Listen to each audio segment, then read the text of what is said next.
Hello, this is RICKY, the YouTube Tech Guy. Hey guys, welcome to another episode of Mobile Weekly / Mobile Q&A. We go over all the latest news that happened during the week of mobile and tech and answer your questions live. If you have a question you want to ask, just ask it in the comments section down below and I will answer it before the end of the show. Now, I am using a different mic setup, so please let me know, guys, if it's coming in loud and clear. If there's any issues with it, let me know, please, for that.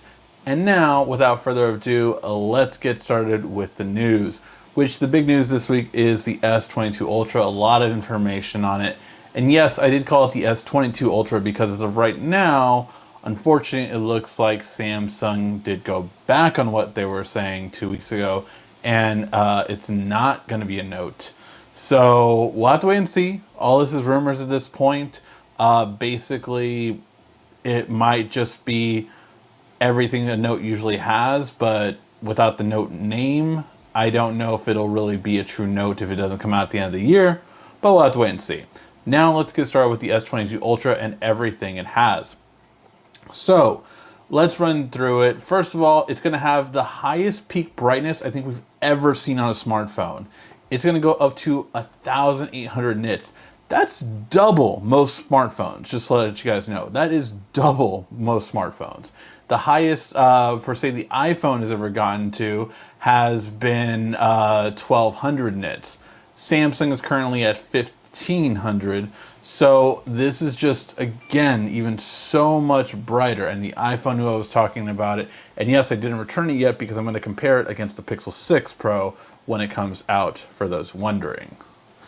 But let's get to the overall other things that we are going to have besides the brightness. It is going to have a 45-watt charge again. So what that means is the bigger brick from Samsung, this one over here, a 45-watt charger will actually charge it faster than the standard 25-watt charger that Samsung sells. So what that means is we're going to get faster charging overall with this one.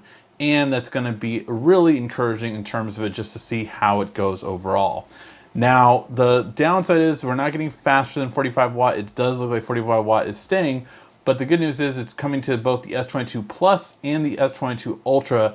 Not so sure on the standard S22 just yet.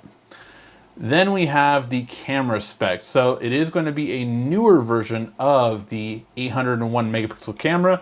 But the best part about it is it's going to have a wider aperture, which is really good. We want a better aperture overall, and I think if we can get closer back to what Samsung had at the 1.5 level, that would be great. Even if we can get to 1.6 with this kind of camera, I think that would be great.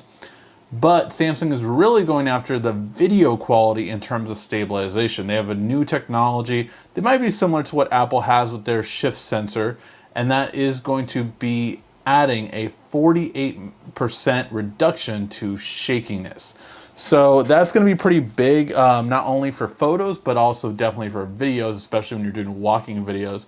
So that should be pretty impressive. Now, I will say Samsung has a great overall mode in terms of when you actually use the ultra wide angle and crop in, but you don't want to be doing that at night. So a standard one that has a better stabilization would be even better than that. So then we also move to the regular S22 and S22 Plus. We already talked about how they are getting a bump up in camera quality overall on their main sensor, possibly going to 4850 megapixels. But the biggest thing also is that they are going to probably have the AMD graphics card built in with the Exynos on these two versions. So as of what we're looking at right now, this could entirely change by January around launch time. But what we're looking at right now is the S22 Plus and the S22 probably will be doing this. And that is, they're going to have the Exynos processor while the Ultra has the Snapdragon 989. We'll see again if that really works out that way, but that is what we're currently looking at overall with this session. So very curious to see how it'll look, but that's what we're looking at. Now there is some other benefit news, and that is that it looks like that the Ultra will be sticking to the price point of 1,200. We will not be seeing a price increase even with all the new added tech in this. My guess is because of the fact that they really want to up sales, and the S21 Ultra didn't sell all that well in comparison, just because of that lack of S Pen built in. And again, although I love the phone and it is still the best camera on Android, at least for another week or so, it is going to be the one thing that I want an S Pen built in, and that's what this one's supposed to be giving us. So that is what we're getting this time around. Now, in other news, one of the funniest things that I would have to say in the legal system that we've been getting is from Apple lately. And hopefully we are going to get better revenues for developers now. But Apple isn't too keen on doing that just so quickly.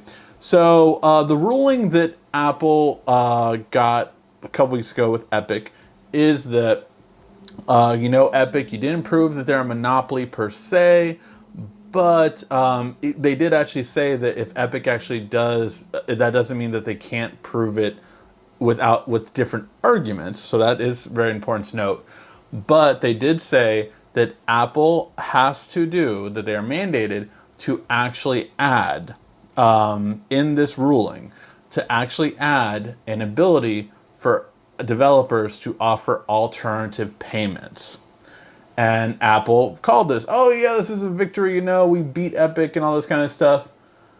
But now with this second ruling, time ticking, they are supposed to do this by, I believe it was the beginning of December, if I'm not mistaken.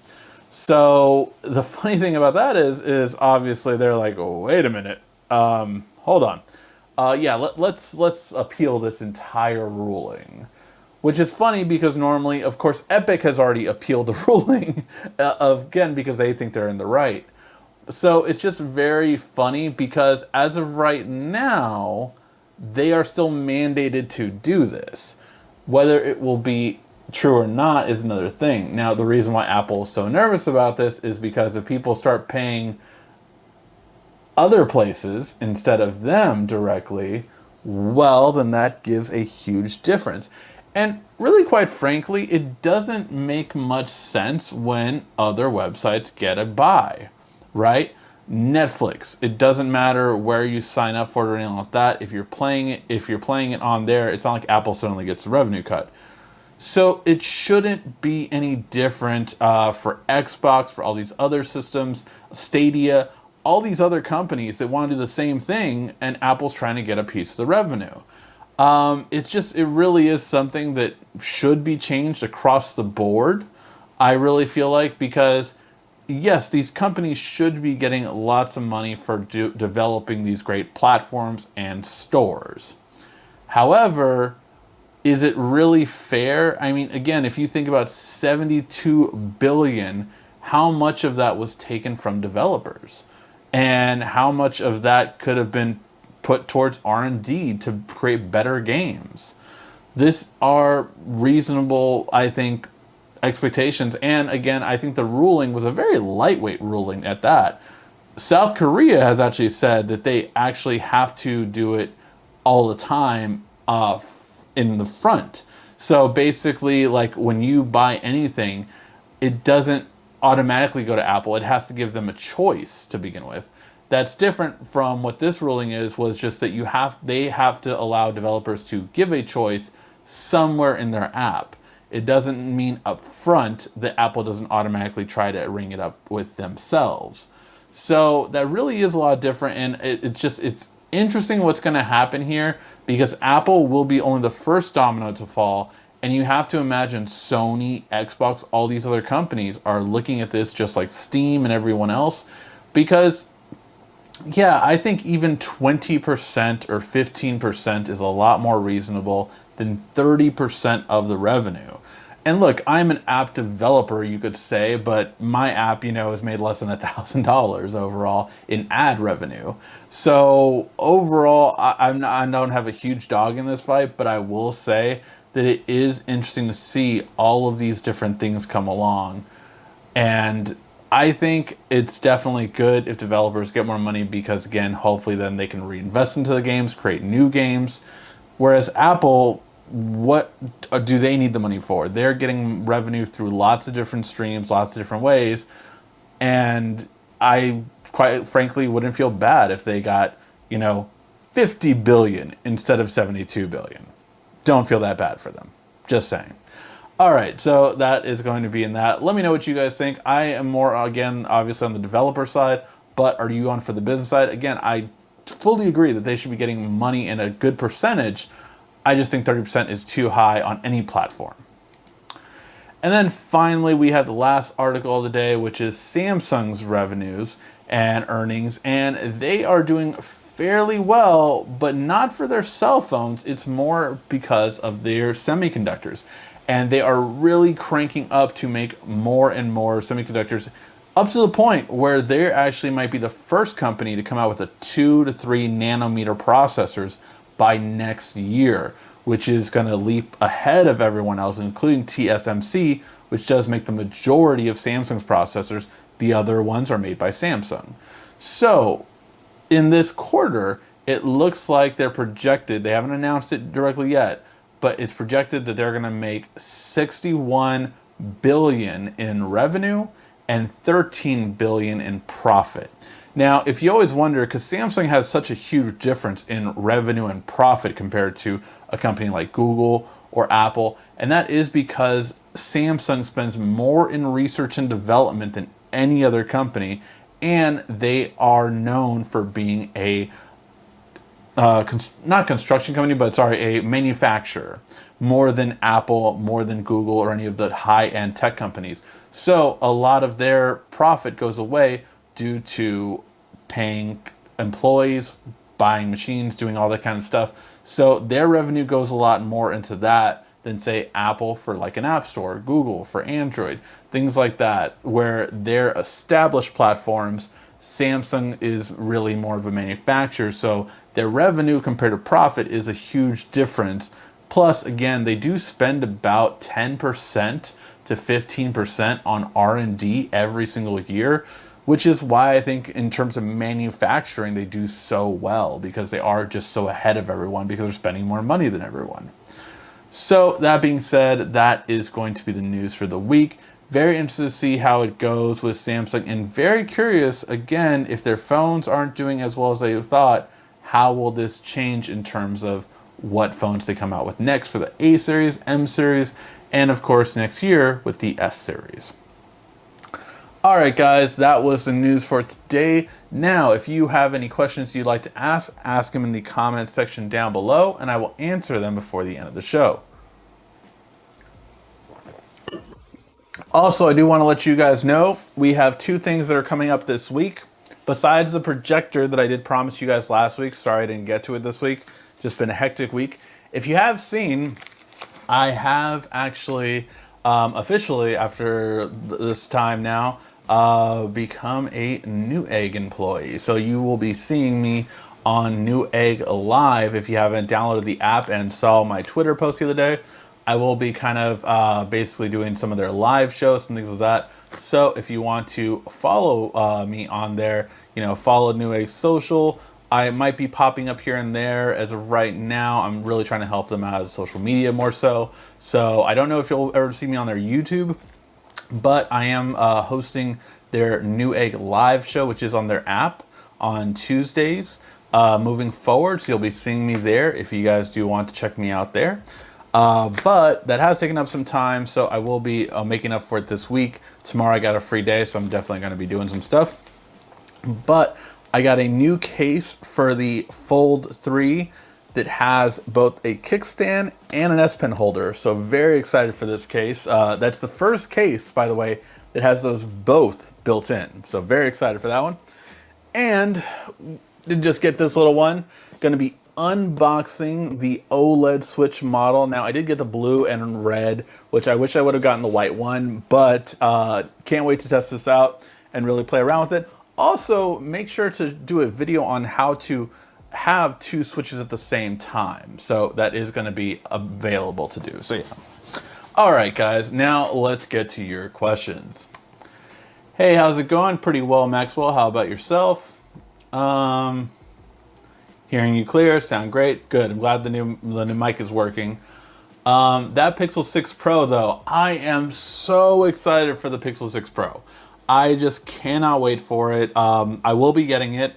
And yes, just very, very excited for that phone. That will be my daily driver that replaces my Pixel 5a. I have been rocking this one along with the Fold 3. So these have been my two main daily drivers. I did try the Apple as a secondary main daily driver for 3 days. So we'll be coming up with that. In terms of the battery life, comparable to the S21 Ultra, which did have the longest battery life ever for Android. Apple got pretty close to that with the 13 Pro. So again, I will always give credit when credit is due, but that is one thing just to let you guys know in terms of it. And we have some video comparisons coming out soon, and we're gonna do a full camera comparison setup once I get the Pixel 6 Pro.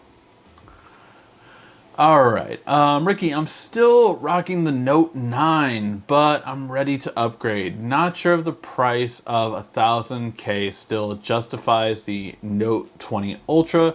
Should I get the Apple 13 Pro Max? No Note has me upset and leaning towards Apple. Well, again, so I will say, like, I'll give you a hint of what the video will be like that I do on the iPhone. A great phone that is so boring. And what I mean by that is the iPhone, I still, like, another video I need to do is I still can't believe the iPhone can't do that. Like, always on display, it's not on there. This is one that I wanted to do when I did the battery life. Rolling screenshot. How can you still not scroll screenshot on the iPhone? Like, these are basic things that have just been around forever. Split screen. How can you not split screen on an iPhone still? It's just like, the iPads can do it. Why can't they do it on an iPhone? Because that'll cut into their iPad percentage maybe? I don't know. It's just, there are so many things that I just like, I can't believe these phones still don't have this. And the reason why it's so surprising is because they take everything else from Android. You think they would take those, but it really baffles me some of the things that Apple still does not have on their phones. And is it a good phone? Yeah, it is. Great battery, great camera, two of the main things you need. But there is absolutely nothing innovative, nothing excited about this. Trust me, that cinematic mode is a joke, and I show it by comparison compared to live video, something that Samsung made at the beginning of last year, and they have not improved it much, but it's still way better than cinematic mode. So it's just really, really a lot of things that I will say that the iPhone, like, you just lose when you go from Android to iPhone. And that's just one thing that I would want to let you know. Overall, the Note 20 Ultra for 1000 is something, but keep in mind, if you can trade in your Note 9 on like Samsung's website, they're going to have a lot of deals coming up, especially in November. November, you know, they have so many deals because of Black Friday. And like every week and every day usually, especially the week of like Black Friday, Samsung always has a new deal. So I'm waiting for a deal on a tablet for my daughter. For Christmas. So like I'm waiting on that right now. I'm just like waiting, like, all right, when's this deal coming, right? So these are all the kind of things that you will get if you go with a Note or an S21 Ultra or one of those. But I will say that overall, from a Note 9 to a Note 20 Ultra or an S21 Ultra, you're going to get a good increase in battery life, but a great increase in camera quality. The bokeh effect and the quality on this bigger sensor really is just stupendous. And Apple, although they have a big sensor as well, it just doesn't compare to this S21 Ultra camera. So that's my take from it. Again, we'll go over all the photos and all that kind of stuff coming up, but those are a little bit of the comparisons that I have from an iPhone 13 Pro, not the Pro Max, but the Pro, and that. And I will say, I do not know how people deal with this size of phone, because there's only one phone that has a bigger screen size than this, and that's the Max. But so the 13 Pro, which this is, and the 13, and oh my God, sorry, I just have to mention this. The notifications, how do you guys live with this? Like, the notifications on iOS is just garbage. like garbage. I cannot stress enough how bad some of these things are that I'm just like, why even, like, how are they doubling? Like, they are literally doubling the same notifications. Like, it's so bad. It's so bad. But yeah, there are some things that I'm just like still astounded by that Apple hasn't fixed over all this time. Now, don't get me wrong. What's the easy counter that any iPhone user could say? How does Android still not have an iMessage? How do they not have that? And that's completely fair. And that's something that Android has messed up on entirely. So yeah, I completely agree. Daniel, if you're still getting an iPhone, wait till next year. Much better hardware. Losing the notch. iOS is still boring me though. Yes, I would agree with that. All right. How can we get Samsung to know we don't like the camera design? That camera design, I just don't get it because I really liked this camera design. I like this corner style camera design that we got on the S21 Ultra. I think it's really great. Like it fits so great in that corner. I like it. I don't know why we're moving it over and having a little awkward bump. Like, I don't know why that's a thing. I like the corner. I thought that was the best looking design for a camera we have had. And not necessarily the 5 cameras, but just the corner design I thought was very elegant and good looking. So yeah, I liked it a lot better. Good evening, Ricky. Good job as usual. What cases did you use for the Fold 2? What is the case you would advise me to go with the Fold 2 as daily driver? I don't remember with the Fold 2 I had cases. I mean, I did a whole video list on the Fold 2. I did actually like, for the Fold 3, I actually did like the VRS case.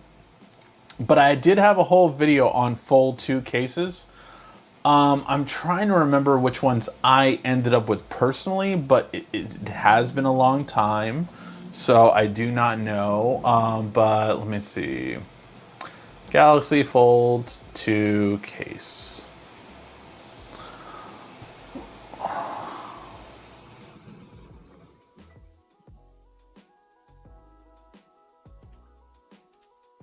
Yeah, I mean, I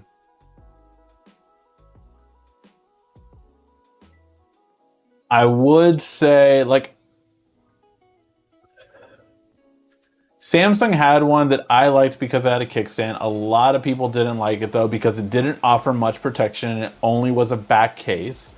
I didn't mind it much because I had a screen protector in the front, so that's why I didn't like care as much. But again, I'm all about having a screen protector. That's one of the biggest things I am a huge fan of for the phone. But yeah, so this one, the VRS quick stand case for the Fold 2, I just put it in the chat. And then this one was the one I did rock for most of my time with it, although it offers very minimal track protection and it's only a back case, it is not a front case. So those were the two that I remember. The VRS I didn't have to way later, or no, I didn't. No, the VRS I didn't get for that one, but I did remember liking it because it had the kickstand. But that one would probably be the one that, yeah, would stand out to me the most overall. But yeah, I mean, there's lots of different cases that came out for it down the line. Unfortunately, though, most of what I'm scrolling through is Fold 3 cases because obviously that's the new one out. Why doesn't Samsung and others offer better trade-in values based on specs? LTE, same as non-LTE, 512 versus 128. I completely agree with you on that. It's actually one of the reasons why I stopped getting a bigger storage. And then what did Samsung do? They took away the micro SD card. So now for like my S21 Ultra, I got stuck getting a 512 gig model because of the fact that I needed more storage. So it was just really crazy to do that. So yeah, very, like what the heck with that. But yeah, definitely some fun and interesting things that I could see coming down the line. But as of right now, it's just like, yeah, we need more trade-in value. Now, I will say this. Samsung does give pretty good trade-in values, but it is kind of upsetting when like the LTE and the 5G version, same price point, and definitely the 128 512, same price point. But yeah, that's kind of just my gist when it comes to it. So that Newegg live stream host was very familiar face, so not telling anyone who was. Yes, and I actually did announce that I am working for them now, so I'm going to be helping them out with social media and things like that, but more so be the host on Newegg live and see what things we can do around CES. So very excited to be working for them on a couple of different things in social. Can you help me give me an update on Helium? What's the best mining setup to buy? Are Bobcat units good? So yes, I do have, let's see, I have a rack miner, a Bobcat, a Nebra, and then I bought one, but I gave it to my friend so he can use it and he can get into Helium at cost. The M1. I forgot what the new company was. But so I've had 4 different ones. Nebra was the worst one. I would not recommend Nebra, unfortunately. They sent me one to review, and I told them I can send this back if you want, but it's not going to be a good review because I did not have a good experience. Your antennas aren't good. Even switching the antenna didn't give me the performance that I would normally get with the other ones. So I really have trusted Rack Miner and Bobcat. Bobcat does give you a better antenna, a 4 dB starting off with, but if you're going to get into Helium right now is a good time to buy because I feel like the miners that are currently out right now are getting less revenue because they're amping up for their 5G. Now, I say this as a person that has gotten, 10K plus worth of Helium tokens over time mining, and that is dropped dramatically compared to what it once was. And that's because the more miners that are out there, the more the whole thing is. Now with crypto, the whole idea is you hope that it actually increases over time so that we get more and more stuff from mining and these tokens grow in value. So right now, Helium tokens are at about $20, give or take right now. Let me see what they're at right now. Let me check. And you can sell them on places like crypto.com if you want to sell them. I am still holding on to mine. I will see where it's at by the end of the year. But overall, I think I'm going to probably hold on to it until it gets to at least $30, which I do believe that will reach. So yeah, right now it's $19.47, which means today I mined 0.52 Helium, which is the revenue of $10 basically at its current value. So that's how kind of it works basically overall when it comes to Helium mining. I will say you probably will still make your money back in 3 months to 4 months right now, but again, it's that expectation, whereas before, like when I bought my miner, it was all the way back in, I think it was April or no, May, I think it was. I think I bought mine in May, and that, I got my revenue back within 2 weeks. So now I will tell people, you're going to get a revenue back within 3 to 4 months, especially how the token has, again, kind of permanently stayed around the $20 mark. And then on good days when Bitcoin and all those other coins go up, it's around 25. And then on bad days when it goes down to 17. So that's the trade-off right there. All right, let's see.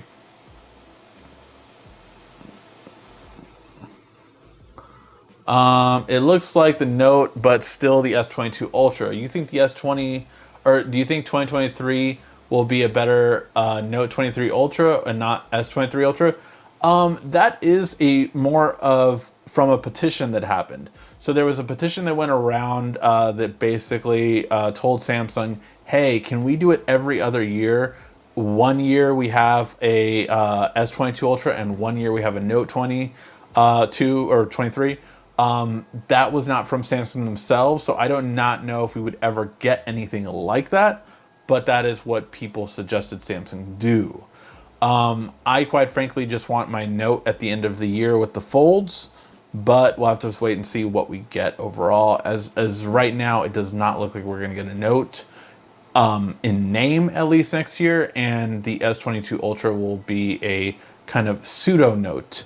But again, I just think that Samsung doesn't know what a Note is. Let's see. Camera design never matters to me. As long as it functions, that's all that matters. That is true. That's a lot more worth it for sure. Okay, Ricky, no trash Note, or no trash iPhone for me. I'll upgrade from the Note 9 to the Note 20 Ultra. I can't live without the S Pen. I totally understand. Although I would say, you know, if you need to get it, again, I would wait till November, get all the deals that are out there. There will be deals for that Note 20 Ultra for sure. But if you can wait till January, February, I mean, there is all the chance in the world that that S22 Ultra might be good enough for you. So, yeah. What are your thoughts on the Z Fold 3? I think this is a great phone for productivity. Great phone for productivity. The case that I currently am rocking, by the way, is the Incipio grip case. I just absolutely love this grip case. I know a lot of people asked me about the Spigen case because I loved that it had a built-in kickstand. The only problem is the cover on this one in comparison to the Incipio one was literally peeling off my glass screen protector that I put on the front. So that's why I got rid of the Spigen one. This Incipio one, I did attach the kickstand back here. So beautiful kickstand, aluminum metal kickstand on there. And of course my ring key case for the S Pen as well. So I do have both of those ready to go. My thoughts on the Fold 3 though, really great for productivity, but when it comes to the cameras, again, it's not the quality you want. It really isn't. I will say the bigger size can make it, if you have both hands available, can make it so it's easier to stabilize your shot, no matter which way you're shooting, right? Well, no matter which way you're shooting like this. So it stabilizes your shot better because you can have a kind of a steady hand going and going over. But overall, if you have one hand, then it's actually a lot harder, and it's harder to keep still in the right way. So yeah, it just all depends. Okay. Let's see. Did you see the articles that Samsung really did sell over 1 million foldables in South Korea? Would this impact the focus next with the chip shortage going on? Yeah, like I said, I thought they were going to hit that this week, it looked like, and they literally did. The next day, I think, they hit the 1 million mark. So yeah, it definitely is a whole thing when it comes to it of will this really overtake the Note series because they're selling well. And again, they sold 1 million. Now, that is good for South Korea, but South Korea typically sells, 3 million Notes around this time. So it's not as good as they normally go with the Notes. But again, this is almost double the price point, or at least 600 more margin comparing to it. So it's interesting to see for sure. Overall, I will say that we're getting rumors of the S21 FE finally coming out again, so we'll see how that chip shortage really does affect them. But from what we have heard, that it will be a January launch, not sooner, as some people said they were going to do, because if the Folds didn't sell well, then they would basically come out in December, announce, and January launch. It does look like it's going to still be a same as last year, which is a January announcement and a February launch. After using the Fold since last year, I really love it. The power button fingerprint scanner is way better than the front fingerprint scanner. I absolutely agree with you on that. Ricky, how do you feel about it? Yes, like I said, I absolutely agree. I love this fingerprint scanner so much better. It pretty much always works, and it's just so much better than the front fingerprint scanner that you usually have on Samsung.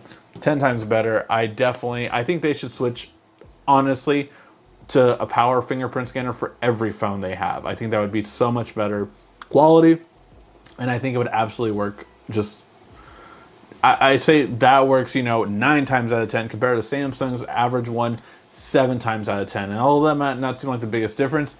It is when you're using it. Hey, Rudy, member for 9 months. Thank you, man, for helping out with the partnership on the channel as a member. I really help it out. I really appreciate it. I'm rocking the Note 10 Plus. Only phone I'm looking into getting is the Pixel 6 Pro until the Note fixes itself. I completely agree.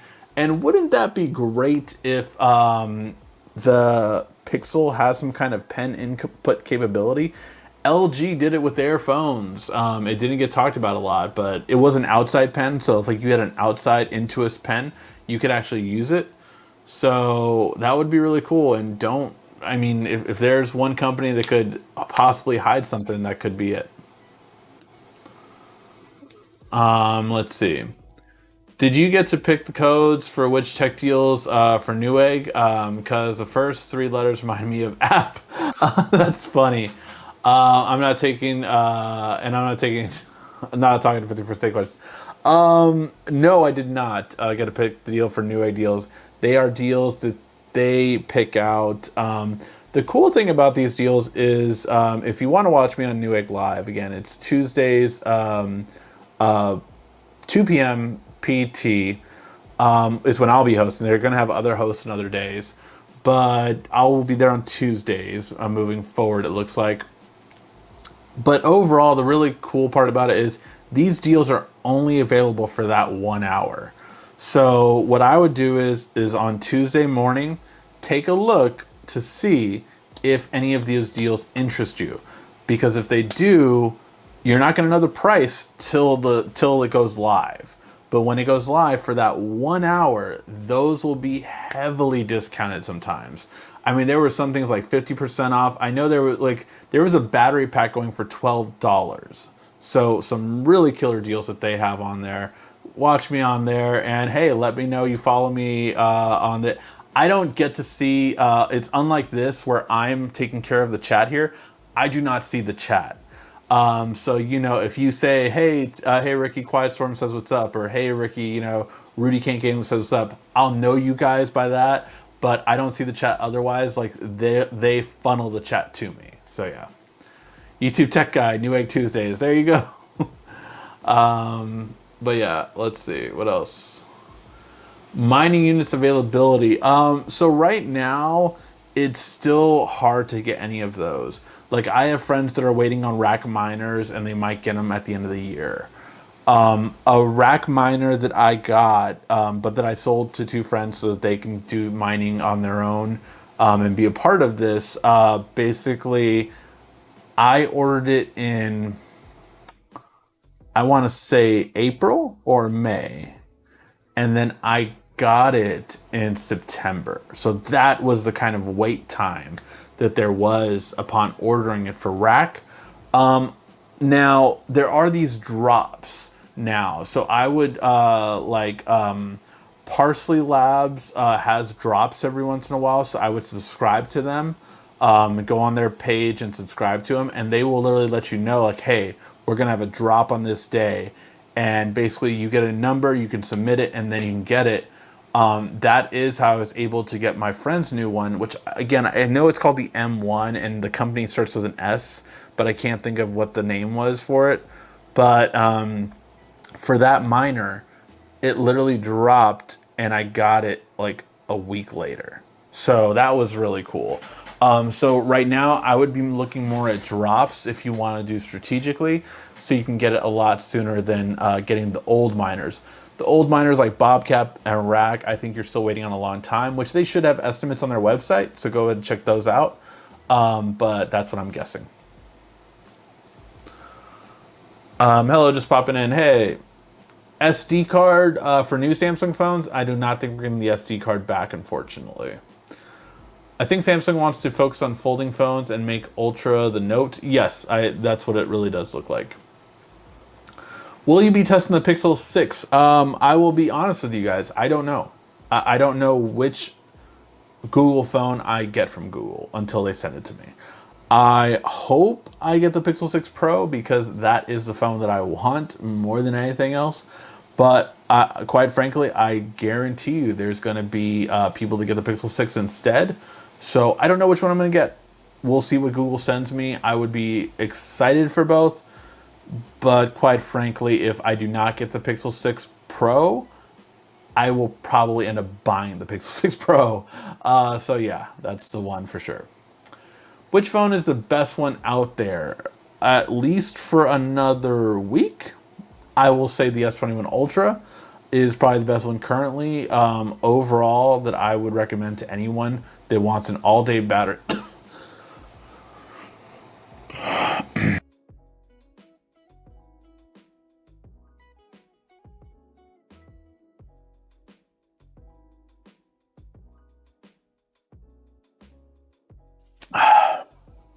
Okay, I would recommend the S21 Ultra currently as the best phone for an all-day battery life and absolutely great camera quality and video quality. Best class out there, in my opinion, out of any phone. Secondary would be the iPhone currently right now. 13 Pro Max would be their best one, so that one would be the second best. But the Pixel 6 Pro has a very high chance of beating both of those, quite frankly. And again, where does the Fold 3 land? The Fold 3 does not have the battery life and does not have the camera quality that those two have.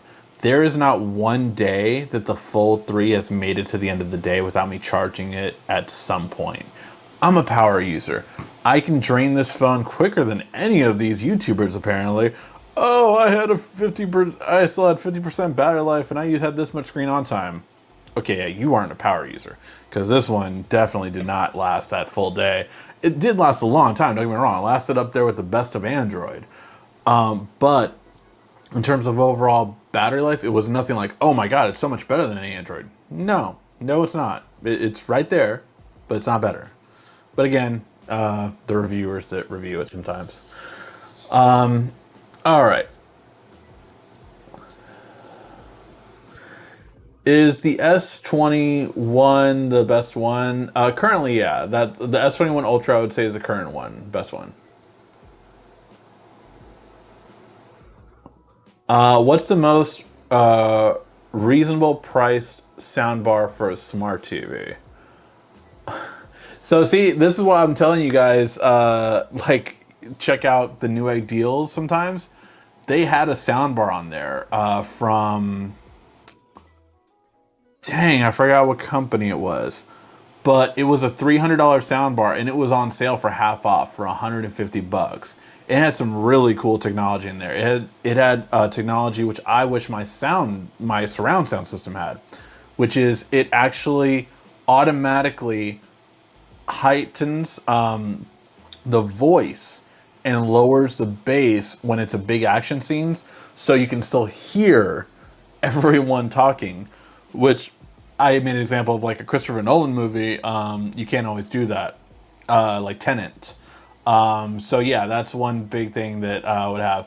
But a reasonable price for a sound bar, yeah, I mean, I would say like anything between 100 and 200 would be a reasonable price for one. And again, you can check out if you do want to. I do not know the deals ahead of time, so I will find out Tuesday what the deals are and kind of look over them basically. But check out those deals. If they have another soundbar, I will let you know what its strengths and weaknesses are.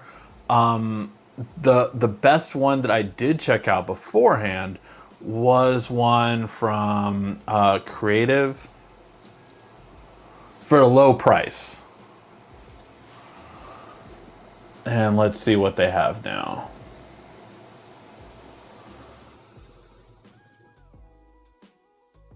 So this was a really good one that I like. This is version 2, so it's a different version of it. But if you just want a very low cost soundbar that'll be way better than your TV, this is a really good one to get for sure. So this one is from Creative. It's called the Stage. This is a V2 version.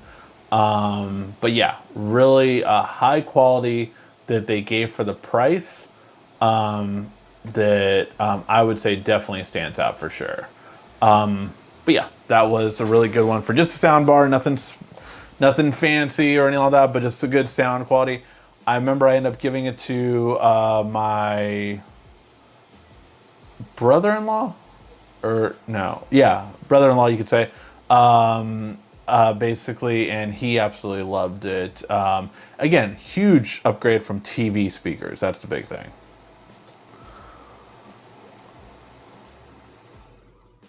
Let's see. I've been able to update stuff through Samsung Store. Is my Note 8 not supported anymore? I would try maybe like clearing the data on the app and then seeing it again and then seeing if it can update then. But no, the Note 8 should still be updated. At least the apps should still be updated. Time for a new phone. Hey, maybe, right? Let's see. I wonder if Newegg would allow you to advertise 50 First Date questions. I doubt it. But I will still be able to advertise it here. 50 First Date Questions is an app that I created that is a really fun app. Great game, kind of, in terms of the basic overall quality. You ask questions, great first date game. Or if you're getting to know someone, or even if you've known someone for a long time, find out what they're currently thinking right now. Find out their hopes, their dreams, their wishes, all that kind of fun stuff. And find out what they really have on their mind now. Or if you're on a first date, you will see if there's a future or not. I guarantee you this will tell you if there is a future in it for you guys. If not, well, you can have your money back for the free app. All right. Thank you guys. Links in the description down below. 50 First Date Questions on Android and iOS. Let's see. The Tab S7 tablet rocks. Love it. Will you be doing any how-tos for the Tab S7? I did a tips and tricks videos for the Tab S7, and I did the must-have apps for the Tab S7. So go ahead and check those two out. I have a playlist for it, I believe, too. But yes, I absolutely love the Tab S7 Plus. That's the one I have for it. Just absolutely love it. I think my brother, we just got him the Tab S7 too, so that was a really great one. But yeah, I cannot say enough good things about that device overall. I think it's just absolutely great. So really think it's a good quality. Hopefully it'll just get better and better as time goes by with it for sure. Can't decide whether to buy the Pixel 6 Pro or wait for the Galaxy Ultra. Love those Pixel features, but the S Pen though. That S Pen though. I will say, if the Pixel does surprise people, and I know my buddy Juan Carlos Bagnell will be the first person I ask, if the Pixel does have any kind of pen support, even if it's like an attached pen like this, I mean, that'll be so good. But yeah, we'll have to wait and see, of course, to see how that goes. Hey, Ricky, do you think it's a fair price to pay $10 to get rid of YouTube ads? YouTube ads are getting crazy. I do think it's a fair price when you consider everything else you can get. So, I would get the family plan, first of all, which is 15 bucks. And you know, split the cost with 2 other people or something like that. But the whole idea behind YouTube Premium is something that I've been backing since, for me, it only costs $7 a month. I got it in the very beginning. But what it also does give you is YouTube Music. So basically that can replace your monthly fee for Spotify or Apple Music that you might be paying for. YouTube Music gets all the same songs, higher quality than Spotify, too. The sound quality is actually better, higher bit rate, basically. So yeah, it really is worth it for that sense. Not to mention that with YouTube Premium, you can also download videos offline. So basically, you know, I just download my videos offline, and even if I don't have internet, if I you know, want to have all the videos ready on my tablet, I just have them downloaded offline, so I don't have to worry about if I have Wi-Fi in order to watch the videos I want. So that, I would say, for no ads, for unlimited music, and for the ability to download music offline, or sorry, download videos offline, yeah, I would say that's worth 10 bucks for one person. If you do split it between 2 people, then that's $15 for 2, so it can get cheaper and cheaper that way. and the family plan does offer up to 5 people, if I'm not mistaken, so you can do it that way, and then it's really cheap. So yeah, those are your options for it. Let's see.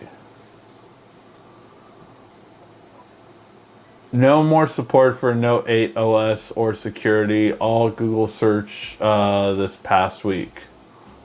Oh, all over Google search this past week. Thank you for letting me know, JRB. So apparently, Quiet Storm, that isn't that good then. Okay, so yeah, if the Note 8 is that bad, man, I would be looking into seeing, yeah, how, if you can upgrade in that sense. Do you think we will ever get solid state batteries soon? And will they be significantly better? I mean, I'm not sure what you mean by solid state batteries. What we're really looking for is graphene batteries. So graphene batteries was really all about is can be made right now. And the whole point about it is for the same battery size, you can get double the milliamps. The problem is currently right now, all industries that make batteries, lithium is a lot cheaper to make because they've gotten it down. But when it comes to graphene, it is going to be more expensive starting off. However, if you see a big player like a cell phone company or an electric car company switch to graphene, that is very interesting because it is entirely possible if they switch to graphene that they could have the biggest leg up. The reason no one's switching to it so anxiously right away is because it's going to cost a lot of money to do so. But once you do it, it's going to be well worth it. Can you imagine having a current smartphone, the current smartphone, whatever smartphone you have in your hand right now, double that battery life? Same size phone, but double the battery life. That is a very interesting proposition and one that I would definitely be behind. So that sounds very interesting. But graphene is going to be the main thing that everyone's looking forward to in terms of batteries. I can't deal with the ads on YouTube. YouTube Premium is a must-have. Yeah, I haven't dealt with ads for the longest time because literally I got YouTube Premium when it was still called YouTube Red, which was a very long time ago. Again, it was like I was one of the founders. Entering to get your founder membership, and I still pay $7 a month for it, so I'm very happy with that. Was iPhone 13 Pro Max overhyped? Yes, it was. I don't have the Max, but the iPhone 13 in general, I don't know if it was overhyped or I felt like people were trying to make it hype to make a good video, but for me, there was just nothing wow about it.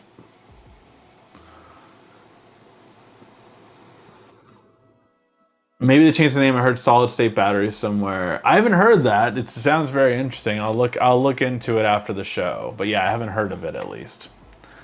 All right, guys. And with that, I think we will start wrapping up. If you have any questions, fire them off. But if not, we will be wrapping up the show.